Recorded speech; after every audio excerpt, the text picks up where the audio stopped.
In this presentation, I'll be talking about the special events fire permit. The special events fire permit will be opened as a vehicle to record fees for EMS coverage and for fire watch coverage. This typically will be requested to be opened during a TUP process, where during a special events, you're going to be requesting EMS or fire watch coverage for something.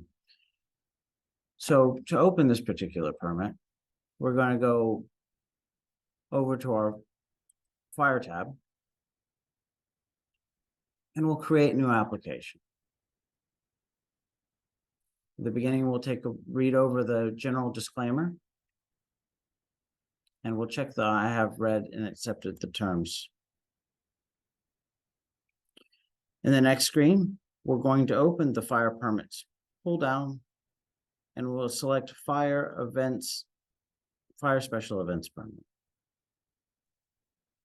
And then continue application. We'll give this an application name, something that matches the temporary use permit that you'll be pulling this permit in regards to. Once you have a detailed description in there that is of your liking, you'll go ahead with continue application. In the next step, you'll be prompted to search, or you're prompted to input the information for the address of the location of the event.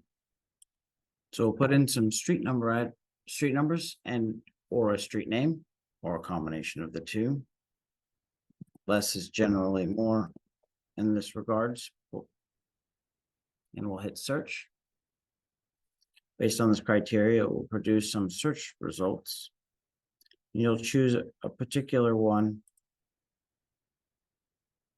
for the location of this particular event. Scroll down to the bottom and hit select.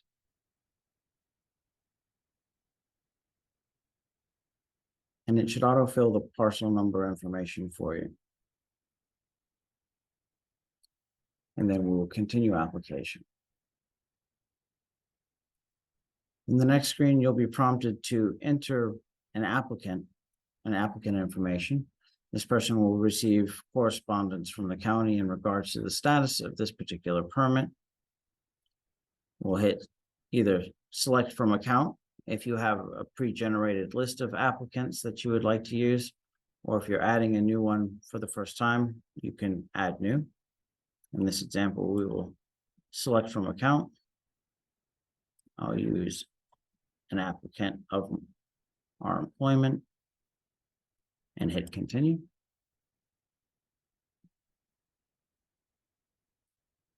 And after this, I will continue application. In this next step, you'll be requested to enter information about this particular special event. From the drop-down, there are several predetermined choices. If the particular event that you're applying for does not match this, you can use the other, and it will open an other event box where you can enter detailed information about the type of event. Pick a date in which you will plan to set up. Then you will pick a start date for the event. You will pick an end date for the event. If it's just a one-day event, pick the same day as the day that you started. Pick a start time for the event and an end time for the event. You included a teardown date if there is a date in which you will actually be removing any freestanding structures or any implements that you added for the event itself. Give us an idea on the property where the event will be held. If there is a particular area of the event that's just not encompassing the whole thing, It is a required field so either provide entire area or a specific location in the area.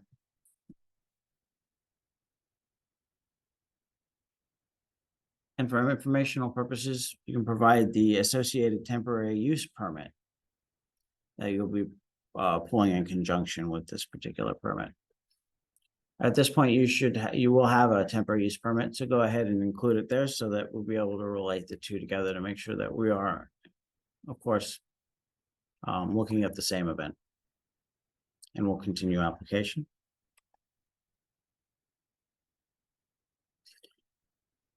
From the review step, we'll go ahead and take a quick look over the information that we've already entered. If any of it needs to be edited, you can use the edit button. Once you've verified all the information on the page, click the I agree to the above certification button and hit continue application. You'll be prompted to pay fees. Go ahead and hit the checkout button. It'll give you a list of more detailed information about those fees, and we will check out.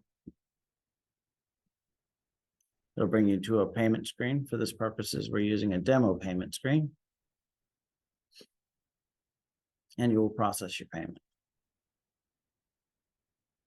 When the payment is processed, it will actually give you a permit number, and it will prompt you to upload plans and documents.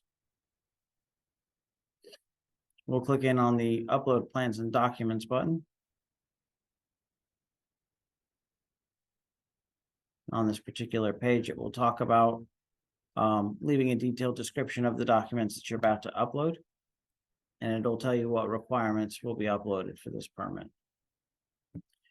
This permit's again going to be used for requests of EMS coverage and fire watch fees. If you're requesting EMS coverage, we're going to leave a site plan so that we do know that we're looking at the correct event. And as part of the cover letter, you'll include the smart sheet. The smart sheet is a document that will give you a list of what EMS coverage will be detailing, so we know what you're requesting. Once you put in the description, we'll go ahead and click continue, and it will prompt you to upload these documents. Again, you can click in to the browse and you can pick a document and then give it a description, or you can simply grab the documents that you wish to provide and drop them over here, in which you'll be prompted with the names of your documents, and then it will ask you to choose what type of documents you would like them to be distinguished by. So for my site plan, I will choose aerial site plans as one of the required documents. And for my smart sheet, I will choose cover letter, which is the other required document. When I've completed this, I will upload and validate. And once validation is completed, we will go ahead and select process files.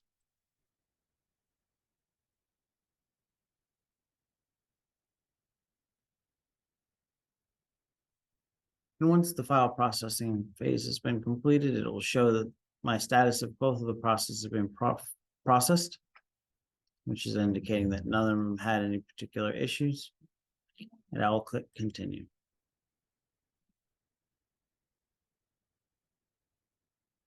It'll bring me to a page where it will attempt to verify that the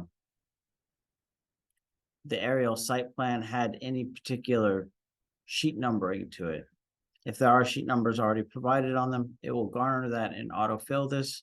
If there are no sheet numbers on the document provided, you can simply provide a sheet number for it and hit continue.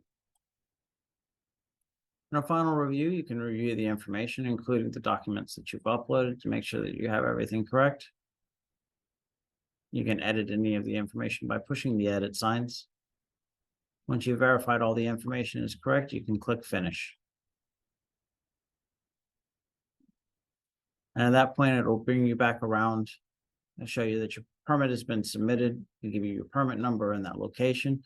And you'll be able to track all of the information as you would from your dashboard, from the home screen.